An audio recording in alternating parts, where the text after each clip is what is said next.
I'm confused, guys. Books, ebooks, should I go to class or should I stick with online learning? Well, if you're confused just like me, don't worry. Today we are talking online learning.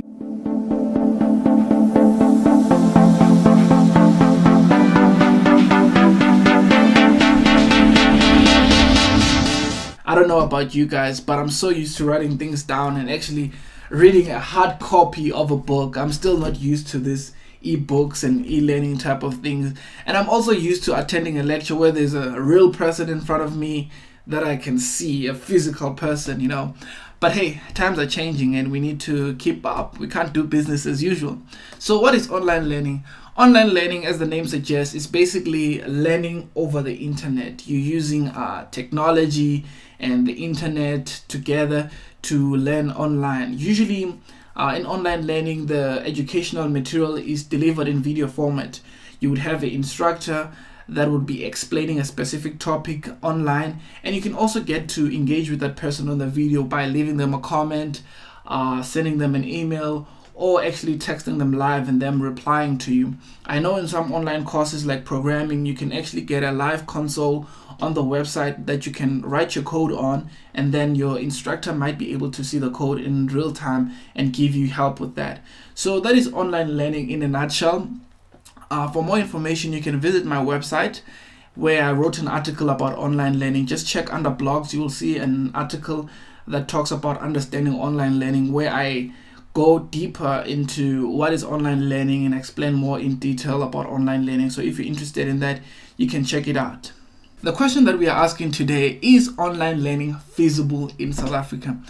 And I guess it's also the same question as, is streaming TV like Netflix and Showmax feasible in South Africa? And the answer is yes, it is feasible. But there's a few considerations that we need to take into account. When it comes to online learning, the first thing is accreditation.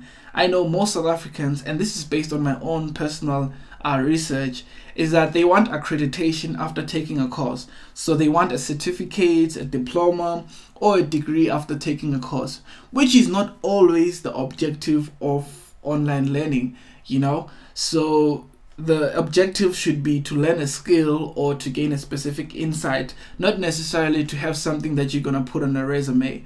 And that is just from my personal opinion, that when you get education, the objective should be to learn a new skill or to gain a specific insight on a subject matter, and not necessarily to have something you can tick on your CV to say that I've done this or I've done that. So that is the first thing. Then the other thing that we need to acknowledge is the elephant in the room, that the expensive cost of data in the country. Because when we talk about online learning now, online courses, as we mentioned, it's like 10 to 15 video lessons, and one video lessons can go up to 1 gig. So depending on your viewing quality as well, whether you are viewing it in HD or 480, so it depends on that. But if you take the cost of 1 gigabyte, last time I checked, it was like 159 rands. And I think that is Vodacom and MTN and Cell C. They also have similar prices. So that is one thing that we need to acknowledge as well, that the cost of data is expensive in the country, and that might actually be an impediment to online learning. And then the other thing that we need to take into consideration when we're dealing with online learning is actually the quality of the course.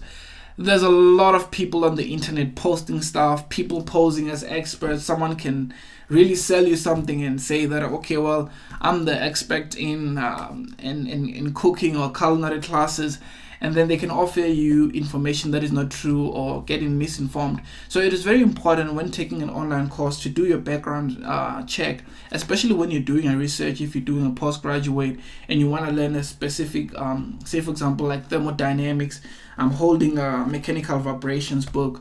So it's very important to do a background check on the person who's actually delivering the course.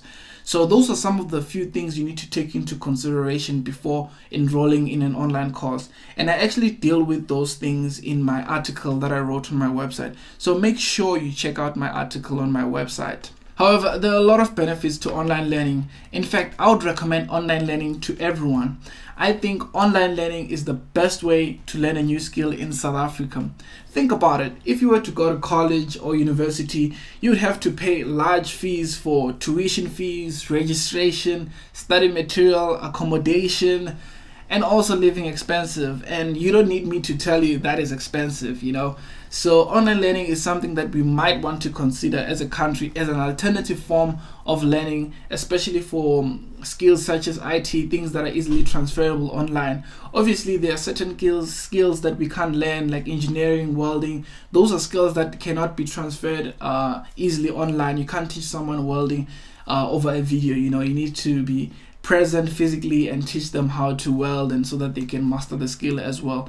But for other things like IT and related subjects, we can obviously learn those things online. So we might want to consider that, especially now at the critical time in South Africa, where the fees of learning in higher education are so expensive. You know, we've seen the increase in fees at universities, many universities across the country. And I think that online learning is something that we might want to consider. So where can you find online courses? I recommend Udemy for general online courses. There's photography, there's programming, there's a lot of graphic designing so there's a lot of journalism. You can also learn it from Udemy. So for general online courses, I recommend Udemy. There's some free online courses and there's also paid courses, but then most of them, they are affordable. And then we also have Treehouse. Treehouse is for like software and IT related courses. So if you want to learn how to code Java, Python, or you want to develop apps, I recommend Treehouse. And then we also have edX. edX is fantastic. You get free online courses from universities such as MIT and Harvard. So make sure you check it out. I'll put a link to all the websites on the video description below. So make sure you check it out. So yeah, for now, that's all on online learning. I hope you guys have an idea and will look into it more. Especially read that article I wrote on my website on online learning. I think that will give you an idea of why I think online learning is one of the best solutions to solve education in South Africa. I also have an online course teaching people how to code for free.